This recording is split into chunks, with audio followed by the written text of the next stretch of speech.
तर्जुमा किया गया था उसमें मुश्किल हो गई थी sir. The Supreme Court shall consist of a Chief Justice to be known as the Chief Justice of Pakistan या Supreme Court of Pakistan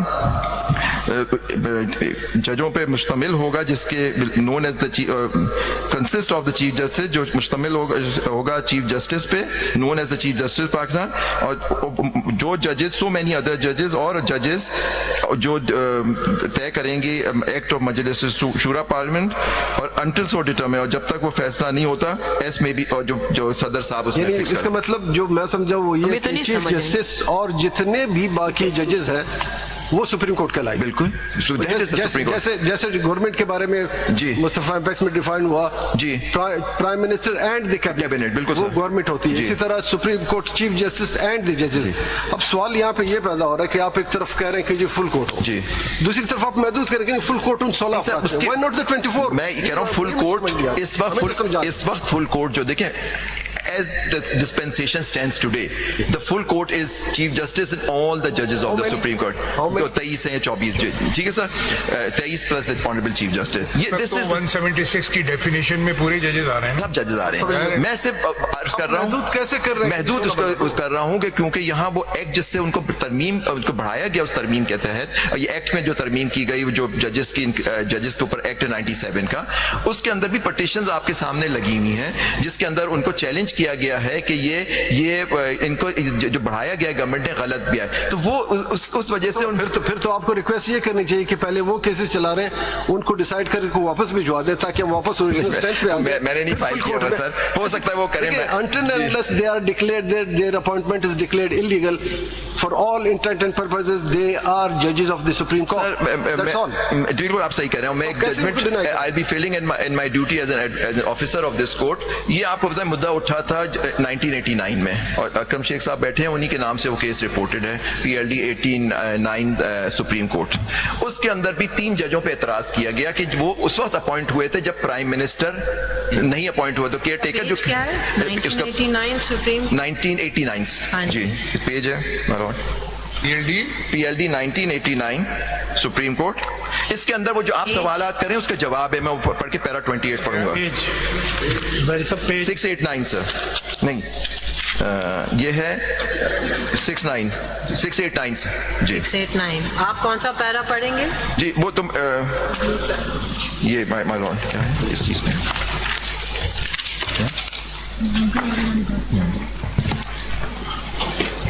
अगर आप फुल कोर्ट की रिक्वेस्ट करेंगे तो उस अथॉरिटी का काम होगा जो बेंच उनकी मर्जी वो देखेंगे इसके अंदर आप यू कैन नॉट डिक्टेट मैं डिक्टेट नहीं कर रहा सर ये नहीं कह सकते फ्ला फ्ला आप डायरेक्ट कर सकते हैं मैं नहीं कर सकता आप सिंपल कह सकते हैं कि जनाब हमें फुल कोर्ट चाहिए दैट्स ऑल चलिए मैं उसमें आता हूं क्या है ये तो फुल कोर्ट जो डिफाइंड है जो अथॉरिटी हमारे पास यहाँ पे आपने तीसरी अथॉरिटी भी बना दी एक चीफ जस्टिस बकौल आपके कि चीफ जस्टिस फुल कोर्ट बना सकता है एक प्रैक्टिस एंड प्रोसीजर कमेटी है एक 191 A4 की कमेटी है जी तो इन तीनों में से एक ने डिसाइड करना है तो आप सिंपल रिक्वेस्ट करेंगे जी फुल कोर्ट दो मैं तो कह रहा हूँ सर आपने मेरी एप्लीकेशन आप देखें फुल कोर्ट का है लेकिन ये कहना 26th अमेंडमेंट फुल कोर्ट में जी आप बता दें किसी एप्लीकेशन में है तो आई एम विद यू अगर किसी भी एप्लीकेशन में कोई 15-16 एप्लीकेशन फाइल हुई है किसी में भी ये नहीं कहा फुल कोर्ट मांग रहे हैं मैंने कहा है सर मेरी एप्लीकेशन आपके सामने आप देखिए मेरी एप्लीकेशन ये लेटेस्ट एप्लीकेशन है जी मैं एप्लीकेशन सीएम देखिए बात सिंपल सी है कि आपको पहले फिर उन जजेस को सुप्रीम कोर्ट से निकालना होगा नहीं सर ऐसे निकाल नहीं सकते सर वो तो 209 से ही जा निकाल नहीं सकते how they can be excluded from full bench sir ये सीएमए जो है 4039 मैं आपकी बात 100% मान रहा हूं full court means full court जी it is not a bench चलो मान ली for the sake of argument अच्छा सर मैं कंप्लीट कर अगर आपकी इजाजत जी मैं आपको दिखाना चाह रहा था कि जहां सुप्रीम कोर्ट की पावर को रिस्ट्रिक्ट किया जा रहा है जुरिसडिक्शन को रिस्ट्रिक्ट किया जा रहा है वो कॉन्स्टिट्यूशन में प्रोवाइडेड है अब आर्टिकल 203F देख लें सर आप काइंडली सी आर्टिकल 203F आपने ये जजमेंट तो साइड किया मैं आ रहा हूं उस पे ये मैं दिखा रहा था कि इसके अंदर वो सारे इश्यूज जो थे कि कौन से जज सुन इसमें वो बाइस भी पूरा डिस्कस हुआ है इसके अंदर मैं जो बात कर रहा था उसमें ये था कि कुछ 3 जजेस of this honourable court were appointed during a caretaker period when prime minister was not there तो supreme court had come to the conclusion कि नो गवर्नमेंट कुड बी जैसे मुस्तफा इंपैक्ट्स में कि कोई गवर्नमेंट प्राइम मिनिस्टर के बगैर नहीं हो सकती तो अब उन पे गवर्नमेंट ने फेडरल गवर्नमेंट ने ये सीएमए डाली डाली। ये वो जजमेंट है माय लॉर्ड, काइंडली सी, ये जजमेंट राइज कर रही थी जुनेजो साहब की गवर्नमेंट के उससे,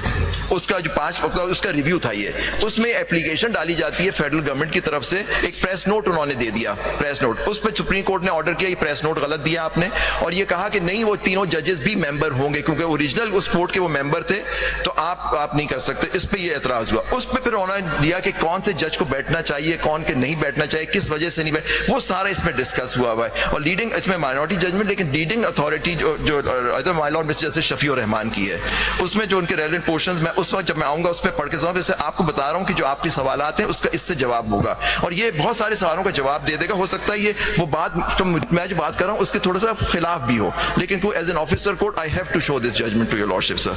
लेकिन जो मैं अभी बात कर रहा हूं कि क्यों सुप्रीम कोर्ट की जहां पावर को रिस्ट्रिक्ट किया, जुरिडिक्शन को रिस्ट्रिक्ट किया जाता है, सुप्रीम वो उसमें प्रोवाइडेड है। आप देखिए आर्टिकल 203F,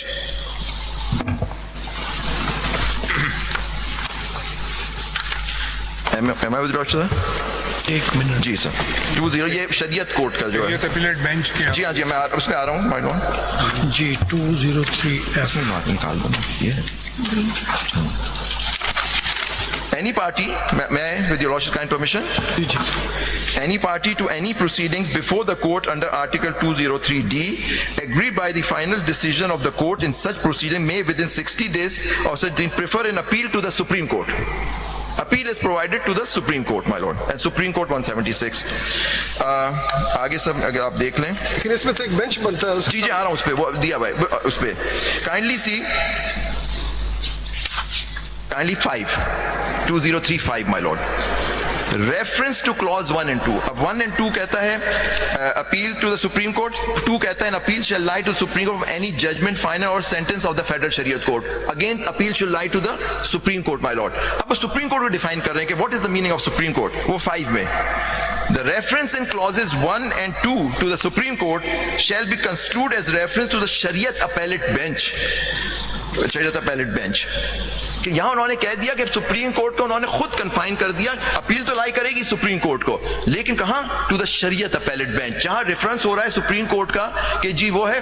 देखिए मान लीजिए ये तो आपके अगेंस्ट होगी ना बात, 191 में भी तो उन्होंने बता दिया कि आप जो सुप्रीम कोर्ट का कॉन्स्टिट्यूशनल बेंच है वो ये केस नहीं मेरे खिलाफ नहीं है, इक्विवेलेंट टू 230, उसमें ये नहीं कहा, देखिए उसमें देखना आप पढ़ लें रेफरेंस उसमें टू सुप्रीम आपने जो आप shall be construed as a reference to the Shariat Appellate Bench, construed ठीक है सर, यहाँ लेकिन आपके अल्फाज ये नहीं है 3 में सर, अल्फाज नहीं है, मगर उसमें तो लिख दिया ना ouster clause है, no court other than constitutional bench shall hear the bench, matter. जब भी तो हम आपसे फुल कोर्ट मांग रहे हैं सर, हम बेंच तो नहीं मांग रहे आपसे, ये तो नहीं कह रहे कि रेगुलर बेंच में को भी रेगुलर बेंच में केस चल सकता है, शरीयत अपीलेट बेंच लिखा हुआ है इसमें भी, सब क्लॉज आर्टिकल सब 5 में 203F में भी फुल कोर्ट में हियरिंग हो सकती है शरीयत अपीलेट बेंच वाले की। नहीं सर, उसमें क्योंकि वो डिफाइंड है कौन जजेस होंगे, वो सब इसमें लिखा हुआ है, 3 मुसलमान जजेस होंगे, 2 उसमें ये होंगे, और बेंचेस का उसका प्रोविजन इसी में दिया हुआ, ऑनरेबल चीफ जस्टिस बनाएंगे, वो नया रूल्स के अंदर, पुराने रूल्स में भी था, अब भी है सर, उसमें वो लिमिट नहीं है, यू राइट जी,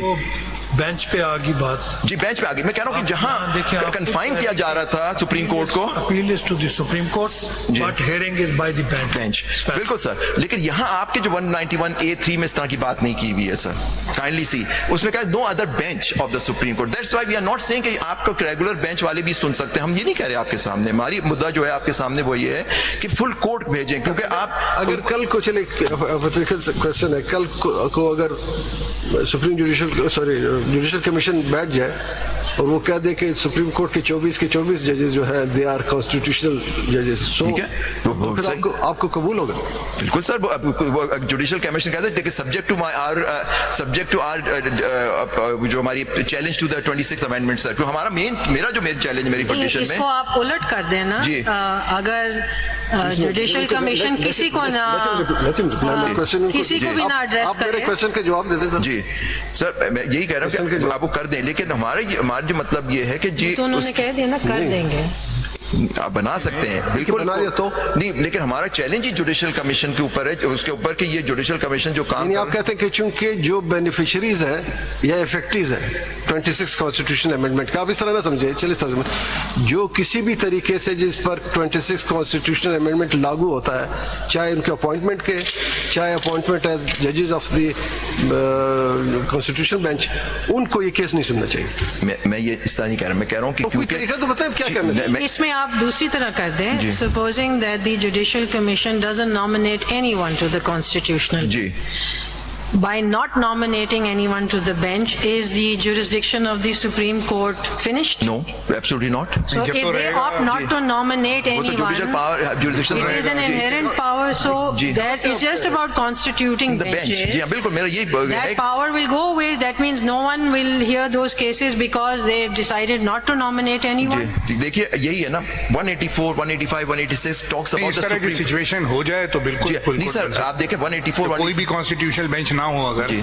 तो फिर जाहिर है जब तक वो नहीं बनती सुप्रीम सर, कोर्ट फिर का अगर खा- fall back full court है तो फिर it means कि प्री 26 आप देख there लें is a sir, difference. Pre 26 में भी हर केस में तो फुल कोर्ट नहीं बनता था, किसी में 5 जजेस बैठ रहे थे, 8 बैठते थे, 9 बैठते थे, जो भी था, चीफ जस्टिस की अगर हम स्वार्थी आपकी थी। बात मान लें जी कि भाई ये बेंच इसको नहीं सुनना चाहिए, फुल कोर्ट होना चाहिए, हम तो सिंपली उठ जाएंगे कि since we have no jurisdiction in the matter we can not pass any order. Sir, मैं- देखिए जिस कोर्ट को जो इख्तियार नहीं होता या जिस बेंच को, वो मां सिवाय केस वापस करने के लीगली आप इस मुझसे एग्री करेंगे कोई और ऑर्डर पास कर ही नहीं सकते। नहीं सर, जब मुझे जुरिसडिक्शन सर मैं मैं आपसे इस पे एग्री नहीं कर सकता, उसकी वजह बताऊं क्यों। तो अगर मैं इसकी वजह बताऊं फिर क्यों? मैं सुनूंगा, अगर जी। नहीं इख्तियार तो नहीं सुनूंगा। मैंने अपने जो मैं हम्बल सबमिशंस में कोई ये बात नहीं कही कि आपके पास जुरिसडिक्शन नहीं है। Under 191 as it stands today, subject to our challenge to the whole 26th amendment, इस वक्त जो कॉन्स्टिट्यूशनल बेंच के पास तो ये पावर है। हमें आपसे हम कह रहे हैं कि आपके पास एक पावर और भी है, कि वो है कि to if you come my lord comes to the conclusion कि आप फुल कोर्ट बना, अगर आपने नेक्स्ट तीसरी बात है, अगर हमारे पास पावर है एज ए कॉन्स्टिट्यूशनल बेंच, हम क्यों नहीं सुन सकते हैं 26 कॉन्स्टिट्यूशनल अमेंडमेंट? इस पे बात करें। मैं तो कह रहा हूं आप सुन सकते हैं, मैं तो वेरी रिक्वेस्ट यू, मैटर बहुत इंपॉर्टेंट है, फुल कोर्ट सुन ले। ये आप कह सकते हैं कि आप जजेस का तादाद बढ़ा। जी मैं यही कह रहा हूँ आप ना, फुल कोर्ट फुल कोर्ट का क्या मतलब है सर, यही मतलब होता है लेकिन ना। बात अब आज आपने बात चेंज की, आज पहली मर्तबा ये स्टांस आपके मुंह से आ रहा है कि ठीक है आप ये कॉन्स्टिट्यूशन बेंच अगर बना भी है 26 कॉन्स्टिट्यूशन अमेंडमेंट का, तो ये सुन ले, लेकिन साथ और जजेस बिठा दे। नहीं, मेरा मतलब है फुल कोर्ट सुने। देखिए मेरा ये मतलब नहीं, बेंच, देखिए मैं जो बात कर रहा हूँ 191A करता है, बेंच की बात करता है। जी, Complete your own points. पहले वो आपको जजमेंट बता रहे थे, वो बता दे, वो रह जाते हैं ट्राई टू स्टार्ट, बट वो आपकी जजमेंट थी सर, full court जो के भी ऊपर। आप बता दीजिए ताकि we can note that judgments also. बात सुने, बुला रही हैं। ये हटा लेना sir. It's PLJ 2024 Supreme Court.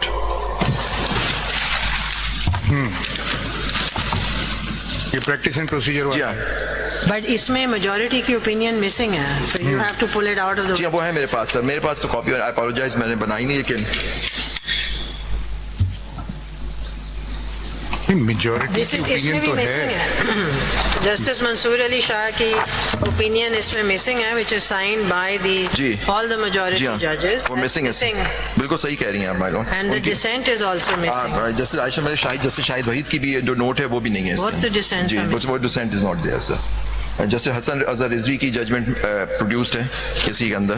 Ji sir before I, अगर आपकी इजाजत हो तो आपने कोई बात कही थी my lord miss justice Mohammad Ali Mazhar ने, कि जब हमने चैलेंज किया कि प्रैक्टिस प्रोसीजर कानून आप इजाजत ना दें पार्लियामेंट को अपने इख्तियार, अपने इंटरफेयर करने का, हमारी था कि 191 में आपके पास पावर है पार्लियामेंट, ये हमारा मुद्दा था जो रिजेक्ट हुआ। तो आप माय लॉर्ड ने बड़ी एक बात कही, अगर मेरी इजाजत हो तो मैं पढ़ दूं आपकी। जी पढ़िए। ये पेज 210 पे,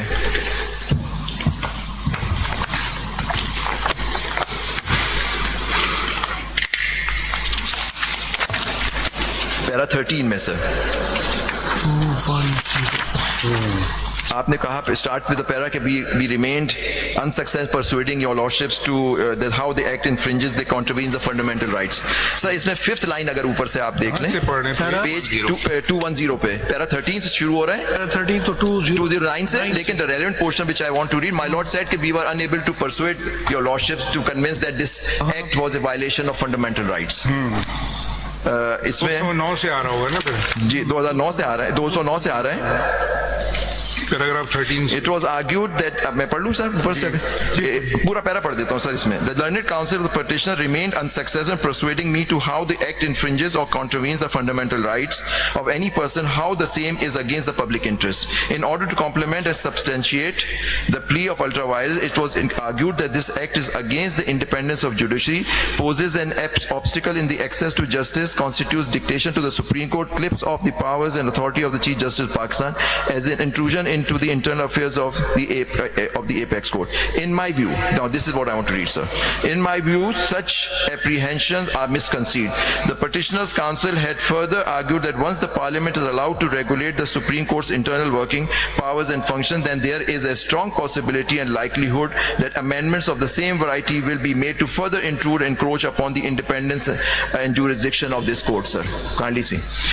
In my approximation and far-sightedness, if any such amendment is made or attempted to be made in order to compromise or impair the independence of the judiciary or to disrupt the fair and stream of the administration of justice or cause any hindrance in the access to justice, the Supreme Court, being the custodian of the law and the conscience, is here to deal with the same, and there is no cause for concern in this regard. At this moment, the entirety of the judicial and administrative powers remains vested in the Supreme Court, and the advent of the act neither involves any outside entity or any external element capable of disturbing or interfering with the internal workings of the court, nor does it affect any of the procedure matters or committee decisions of the Supreme Court. The superior courts have time and again pronounced that any law which is inconsistent with and contravention of fundamental rights or which takes away, abridges such rights, void to the extent of such inconsistency or in my perception, except to the extent of right of intra-court appeal. With respect, I will deal in succeeding portion of my reasoning. The act is neither hit by the doctrine of colorable legislation, nor is it ex facie discriminatory or violative of any constitutional provision. It is well settled the malafides cannot be attributed to the legislature. In my view, the procedural stipulation and conferral of rights of appeal with prospector do not violate any fundamental, nor do they offend any provisions of it. The Parliament has not curtailed the jurisdiction of this court. By dint of colonial legislation, rather the jurisdiction of this court has been enlarged in larger public interest by means of the act, as stated, duty of the court to normally lean in favor of constitution. My lord, kindly see, my lord. आगे भी पढ़ लें, जी, please, para 26 भी पढ़ें. जी आ रहा हूँ. Para 26. Para 26. जी हाँ, ये आ रहा हूँ, hearing by the full court. वो तो मैं उसी पे आ रहा था, लेकिन मैं ये पढ़ना चाह रहा था. इसको भी पढ़. My lord, para 26 में my lord deals at subheading दी हुई है, hearing by full court. कि why full court? But let me repeat that this is the additional note of an honorable judge who assigned the majority opinion. You should have brought the majority opinion. It is missing in this print, which is quite surprising. उसमें सारा ये they've है मेरे पास, उसमें लेकिन इसमें discussion नहीं है उनके जस्टिस मंसूर अली शाह के. बिल्कुल है, उसमें भी है डिस्कशन. फुल कोर्ट का नहीं है माय लॉर्ड. आप वो ले आते हैं, जजमेंट तो आप कंप्लीट करते हैं ताकि उसको भी कम है उसमें. मैं ले आऊंगा सर, कॉपी बना लूंगा आपके लिए. मेरा ख्याल है रिट्रोस्पेक्टिव जो अपील जी उसपे उन्होंने एंट्री 55, 58 वो हम देख लेंगे, आप ये पढ़ लें. जी हाँ. During the midst of arguments, it was further articulated by learned counsel that if the case is heard by the full court and the law is declared intra vires, then the petitioner would not be able to file an intra-court appeal for challenging the judgment. In my view, even at the time when the initial 8-member bench was constituted to hear the aforesaid petition, the requisite number of at least 9 judges was not available in the total strength of this court to hear the intra-court appeal, if any filed, against the judgment rendered by the 8-member bench. However, when the present Chief Justice, Justice Qazi Faiz Isa, assumed office, 2 practical options are available to him: either to reduce the size of 8-member bench by reconstituting a 5-member bench in order to preserve the right of appeal, or alternatively to constitute the full court. Again, in my view, the Honorable Chief Justice rightly constituted the full court to hear all such petitions as on a priority basis. Even at the initial stage of proceeding, the full court had been fervently requested by almost all the learned counsel, including the learned AJP. One more important aspect and must be kept in mind is that the matter before the Supreme pertain to examination of vires of the law regulating its own practice. So in my view, it was compos mentis to constitute a full court. Rational decision.